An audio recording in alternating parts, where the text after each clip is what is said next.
I met a man who changed my life. 2013 was not a good year for me. That was the year that I was diagnosed with cancer. My black year. So that chance meeting, he told me about a walk in Spain called the Camino de Santiago. And in November of 2013, at 11 o'clock, on the 11th day of the 11th month of 2013, I always thought that was a good omen, and later a clean bill of health, I started training. And that following September, I went to Spain. I walked the Camino de Santiago. 5 weeks, 500 miles, about 1 million steps, plus or minus, just a good stretch of the legs. Along the way, I met some really incredible people. People that I still stay in contact with today via LinkedIn and Facebook. What it did for me was it made me appreciate every person that I had met in my life and every person that I will continue to meet in my life.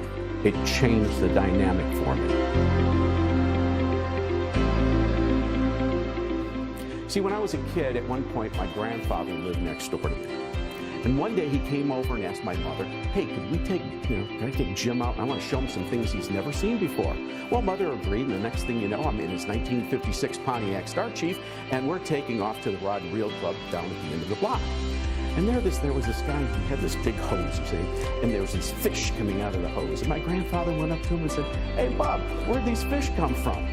The man said, well, they came from a fish farm. Ladies and gentlemen, fish come from a lake, not from a farm. When you're 6 or 7, the concept doesn't work, okay?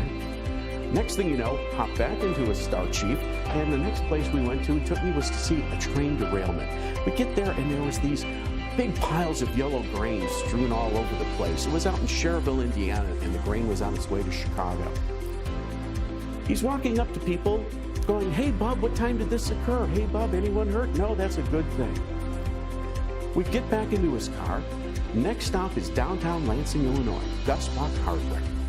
He walks in, and people are going, hey, Hank, how you doing? Hey, Hank, what's going on? He's going, hey, Bob, good to see you. Hey, Bob, give me a call. We haven't talked in a long time. He would talk to everybody. He introduced me as his grandson, and our day ended. He took me home.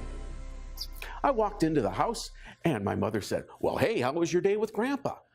I said to her, wow, Grandpa knows everyone, and everyone is named Bob. Now, ladies and gentlemen, I have traveled all over the U.S., all over Europe. This is my first trip to Canada, and I have not ever met anyone named Bob. Okay? It was my grandfather's universal way of building instant rapport with people. And because of that lesson, I have had a lifetime where I can walk up to just about anybody and just start a conversation. It has brought me a lifetime of great colleagues, great customers, and great friends. What I've noticed that's going on is isolation. Too many people, too many of us, and I'm going to generalize here, too many of us are kind of locked in a cubicle, locked in our heads, or the one that really gets me, we're locked in our phones. All we're doing here is looking. Posting memes and likes is not engagement. We're not talking to anyone. You have to go out and shake hands, interject a conversation with someone, and just get involved in the conversation. In corporations, they're operating in silos. You know, everyone's got their little agenda. You know, you try to go to another department. No, I don't talk to your department because I just don't. Well, I'm going to give you a way to start that conversation rolling. How about taking your next coffee break in someone else's break room?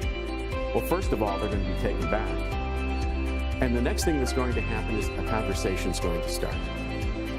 You're going to start interacting. Everyone's going to start talking. I want to talk to the influencers and the leaders in the organization. What can you do? In your next meeting, bring in your peers. Bring in Victoria from marketing and Brian from sales. Let them start talking. Watch the ideas and the innovation and the energy increase because they've started a conversation. The next thing that happens is that you have people that you can call on for help. When I need help, I'm bold. I just pick up the phone and I say, you know, you are the best person I could think of that could possibly help me with this. Well, two things are going to happen. One, they're going to help me. Two, they're going to tell me if they can't help me. Either way, I win. But the most important thing is, they feel good that Jim thought enough of them to pick up the phone and ask them for help. Today, when I was in the elevator in the hotel, I was going up to my room after breakfast. I was dressed like this. This woman said, well, you look very dapper today. I said, well, thank you very much. She says, big day? I said, it's a very big day. I said, how about you? She said, I have a big day too. So we get into the elevator. She says, so what do you do, Jim? I introduced myself.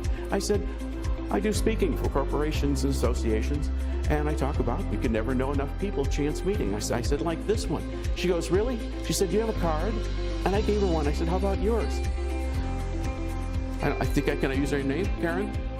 I'm not going to use her name, but she did give me her card. She wants me to contact her. As my grandfather proved, and I invite you to learn, those chance meetings, you can never know enough people.